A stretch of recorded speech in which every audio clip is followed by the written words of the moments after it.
পরিসীমা 256 মিটার এবং দৈর্ঘ্য হচ্ছে 74 মিটার, ওই মাঠটির ক্ষেত্রফল কত? তোমাদের আয়তক্ষেত্রের ক্ষেত্রফল করিয়েছিলাম না? আয়তক্ষেত্রের ক্ষেত্রফল বার করার একটা নিয়ম করেছিলাম। কি নিয়ম?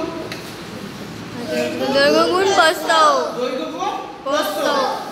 দেখো এখানে দৈর্ঘ্য দেওয়া আছে কিন্তু প্রস্থ দেওয়া আছে না, প্রস্থ দেওয়া নেই, অর্থাৎ প্রস্থটা আমাদের বার করতে হবে, তারপরে আমরা আয়তক্ষেত্রের ক্ষেত্রফল বার করতে পারবো।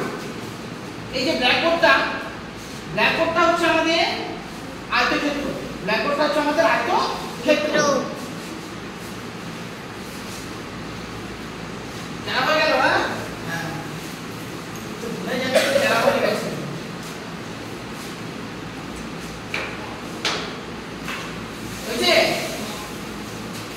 দৈর্ঘ্য হচ্ছে কত? 74 মিটার না? হ্যাঁ 74 মিটার রয়েছে। প্রস্থ জানি না,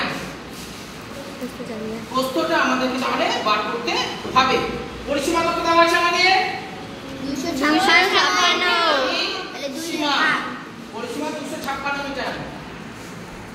পরিসীমা 256 মিটার। এবার দেখো প্রস্থটাকে, অর্থাৎ হ্যাঁ বাবা 256 মিটার যে রয়েছে, এই 256 মিটার হচ্ছে আমাদের কি পরিসীমা, অর্থাৎ পরিসীমার মধ্যে আমাদের দৈর্ঘ্য প্রস্থ সবই রয়েছে ডবল ডবল, তাই তো? তো 2 দিয়ে যদি ভাগ করে দিই তাহলে কি হবে? অর্ধ পরিসীমা পেয়ে যাবো আমরা। অর্ধ পরিসীমা পেলে দৈর্ঘ্য আর প্রস্থ ওর মধ্যে পাবো আমরা, তাই তো? তাহলে আমরা কি করব? প্রথমে আমরা অর্ধ পরিসীমা বার করব, ঠিক আছে? তাহলে অর্ধ পরিসীমা লিখি। অর্ধ পরিসীমা সমান কি হবে? পরিসীমা হচ্ছে 256 ভাগ 2। বোঝা গেছে? বা এটাকে আরেকটু সহজভাবে পরিষ্কারভাবে যদি কি করি, 256 মিটার ভাগ 2, ঠিক আছে? তাহলে ভাগ করি এখানে 100 নয় 256 কে যদি 2 দিয়ে ভাগ করি, 2 কে 2 5 স্যার 128 হবে। 128 হবে, তাই তো? তাহলে ভাগ করলাম না, 128 মিটার। 128 মিটার। দেখো এই যে পরিসীমা ছিল, পরিসীমাকে আমরা অর্ধেক করে নিলাম। অর্ধেক করে নিয়ে অর্ধ পরিসীমা বার করেছি। অর্ধ পরিসীমা হচ্ছে 128 মিটার। এই যে 128 মিটার আছে, 128 মিটারের মধ্যে কিন্তু দৈর্ঘ্য আছে, প্রস্থ আছে। কিছুক্ষণ আগে তোমাদেরকে বললাম না যে চাল আর ডাল একসাথে ছিল, 1 কিলো চাল 250 ডাল।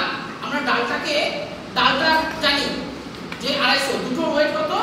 1 কিলো 250 ছিল, ডালটা জানি, তার চাল কতটুকু আছে। ডালটাকে যদি আমরা আলাদা করে দিই দেখি, তাহলে আমরা পেয়ে যাবো যে কতটুকু আছে। ডালটা 250 আর টোটাল হচ্ছে আমাদের 1 কিলো 250 ছিল। তো ঠিক তেমনি ভাবে 128 মিটারের মধ্যে দৈর্ঘ্য আছে, প্রস্থ আছে। আমাদের দেখো দৈর্ঘ্য কত আছে? 74 মিটার আছে না?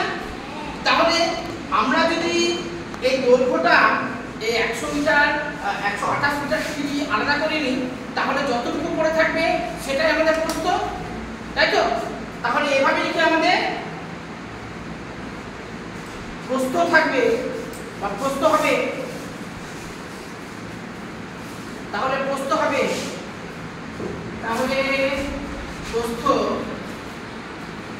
হবে 128 মিটার বিয়োগ 74 মিটার সমান সমান কত বেরোবে? 54 মিটার বেরোবে।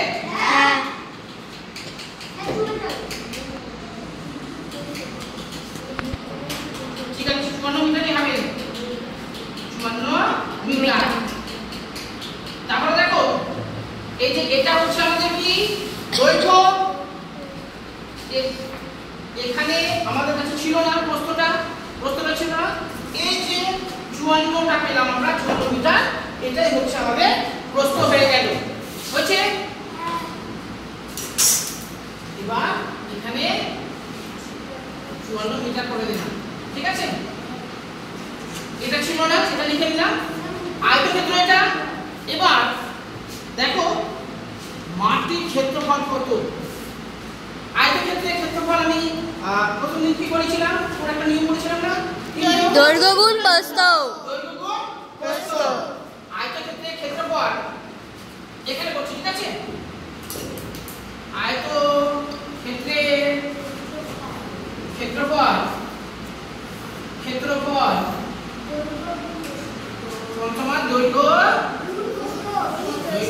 গুণ প্রস্থ। একটু বোধহয় কাজ হয়ে গেছে, ঠিক আছে? থাকুক, দৈর্ঘ্য গুণ প্রস্থ। এবার দৈর্ঘ্য কত মিটার? 74 মিটার। 74 মিটার। গুণ প্রস্থ কত মিটার? 54 মিটার। হয়েছে 54 মিটার।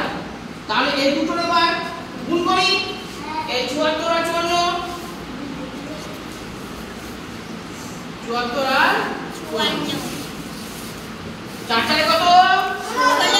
16 6 আগে থাকে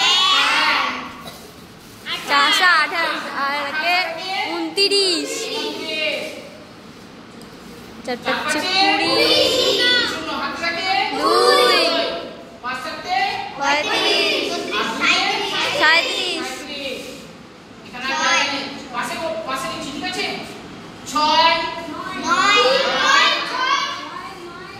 9, 15। হ্যাঁ, এটা হচ্ছে হ্যাঁ, হ্যাঁ।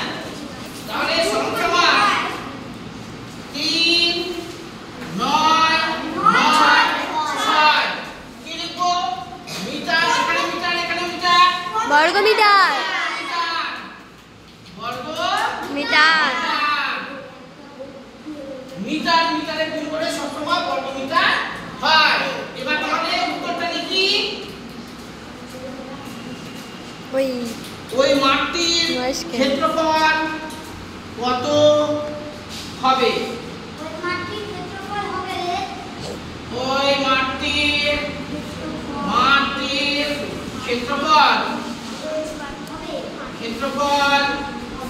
হবে 3 9 6 বর্গ মিটার। এবার বলো ধাপে ধাপে। প্রথমে আমরা এটা কি করলাম? ছবি আঁকলাম। আয়তক্ষেত্রে দৈর্ঘ্য দেওয়া ছিল, প্রস্থ দেওয়া ছিল না, পরিসীমা দেওয়া ছিল। তো পরিসীমার মধ্যে সবকিছু ডবল ডবল থাকে। আমরা কি করলাম? অর্ধেকটা বার করলাম, অর্থাৎ অর্ধ পরিসীমা বার করলাম। এই যে দেখো অর্ধ পরিসীমা বার করেছি। আমাদের টোটাল পরিসীমা কত? 256 মিটার ভাগ 2 128 মিটার পেলাম। অর্ধ পরিসীমা কিন্তু আমরা পেয়ে গেছি। অর্ধ পরিসীমার মধ্যে কিন্তু দৈর্ঘ্য আছে, আবার প্রস্থও আছে। এখান থেকে যদি অর্থাৎ অর্ধ পরিসীমা যেটা পেয়েছি অর্থাৎ 128 মিটারের মধ্যে প্রস্থ কিন্তু আছে, দৈর্ঘ্য আছে। দৈর্ঘ্যটা জানি 74 মিটার। 74 মিটার থেকে মানে 128 থেকে আমরা 74 মিটার দৈর্ঘ্যটা বাদ দিয়ে দিলাম। কি পড়ে থাকবে আমাদের? প্রস্থ পড়ে থাকবে। প্রস্থ হচ্ছে পড়ে থাকলো 54 মিটার। আমাদের কাছে অঙ্কে জানতে চেয়েছে, দেখো যে প্রস্থ ছিল না, আমরা প্রস্থটা লিখলাম। আয়তক্ষেত্রের ক্ষেত্রফল হচ্ছে দৈর্ঘ্য গুণ প্রস্থ। এই যে লিখেছি আয়তক্ষেত্রের ক্ষেত্রফল সমান দৈর্ঘ্য গুণ প্রস্থ লিখলাম। দৈর্ঘ্য কত ছিল? 74 মিটার। প্রস্থ হচ্ছে 54 মিটার। দুটোকে গুণ করে পেলাম 3996 বর্গ মিটার। বর্গ মিটার কেন বসালাম? মিটারের সঙ্গে মিটার গেলে বর্গ মিটার হয়। এবার ফাইনালি উত্তর দিব আমরা। ওই মাটির ক্ষেত্রফল হবে